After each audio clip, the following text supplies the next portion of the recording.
Hello, scholars. My name is Ms Juarez, and I teach at Monte Vista South. I hope that everyone is doing well. How's your week been going? What are some activities that you've been doing? You can let me know in the comments. I want to start today's lesson with a question. What are some things that make you feel happy? Something that makes me happy is my cat. Here's a picture of him. His name is Nico, and he's 11 years old. He's a rescue cat that I've had ever since he was a teeny tiny kitten. Nico always makes me smile when he plays or just sits in my lap. He's very important to me, and that's something that not everyone understands because they think he's just a pet. Is there anything that makes you happy that other people don't understand? Maybe you like a book or a song that's not popular with others. Well, there was an artist named Joan Miro who experienced this, and he learned that it's okay to like different things. Joan Miro was born in Spain, and he loved to make art. It made him more happy than anything else. However, his parents were not happy with this, and they did not want him to become an artist. Why do you think they were not supportive? Well, they told their son that many people can't make a career from art or make money from it. As a watchmaker and goldsmith, Juan's father knew how hard it was to work as a craftsman. It wasn't easy, and he wanted a better life for his son, so he discouraged Juan's love of art. As Juan grew up, he decided to listen to his parents and went to school for business. However, he also studied art because it made him happy. Eventually, he got very sick, and he had to stop working his office job. As he recovered, he continued to work on his art. When he got better, he decided that rather than going back to the job that he didn't like, he would pursue the thing that made him happy, his art. Have you ever heard of the term Surrealism? This was an art movement that Joan Miro became famous for. It was a movement that focused on art that represented dreams and unconscious thinking. How do you think painting a dream might be different than painting something that's realistic? Imagine what that might look like. People liked his work because it reminded them of art made by a child. It was whimsical, fun, and a little bit silly. Let's look at some of his paintings. I'm going to tell you the title of the painting and ask some questions. You can pause the video to get a better look of each painting if you want to. This first one is called Figures in Front of the Sun. Can you find the dog? The figures? What about the sun? Okay, the next one I'm going to show you is called Woman, Birds, and Star. Can you find the woman? What about the birds? And the star?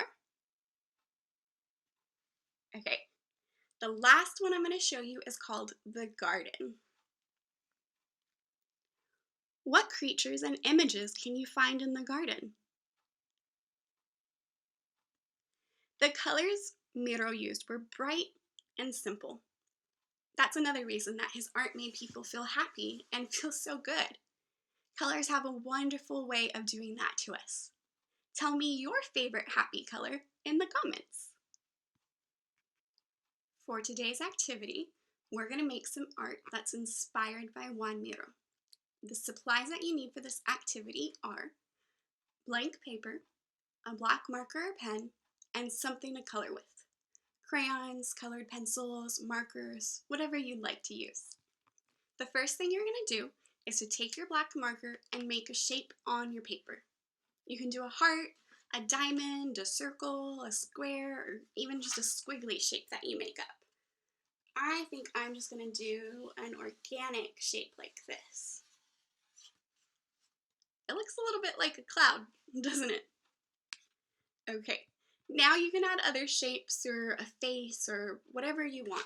I think I'm going to put a triangle down here and maybe 2 circles up here.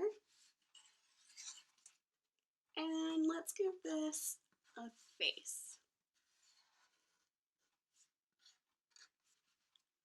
Remember, Miro used very simple lines, so it doesn't have to be perfect. Now, the next thing you're going to do is draw some lines on the paper to section off the work. Put your black marker on any edge of the paper. Choose absolutely any. And now you're going to draw a line from your starting point, going across the paper. Don't worry if it goes through your shapes. It's supposed to. The lines don't need to be straight. They can bend or even twist. Whatever you want to do. Just kind of make sure that there's shapes all throughout the paper. I think I'm going to do one more here. You'll want to do about 3 or 4 lines, but you can decide how you want to do it. Now that you have all these different sections and all these little drawings on here, what you're going to do is to color in the different sections with different colors. However you want, and remember, the colors that Miro liked to use were bold and bright and colorful. Think of your primary colors. Now, sometimes making art feels hard, doesn't it? Because we think it has to be perfect. But this activity is so fun because part of it is just to be free and silly. But if you're having a hard time thinking of how to start, ask someone to give you different shapes and draw whatever it is they tell you. That's how I did my very first one.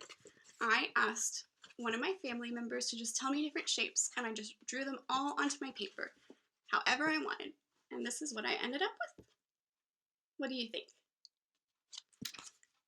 Another way to try is to do it with your eyes closed. I did the same thing. I asked one of my family members to give me shapes, and I closed my eyes, and I just drew onto my paper. I ended up with the shapes a lot closer together, and they're really not perfect. But I played with primary colors and how those mix together. The last one that I tried to do was to use my non-dominant hand.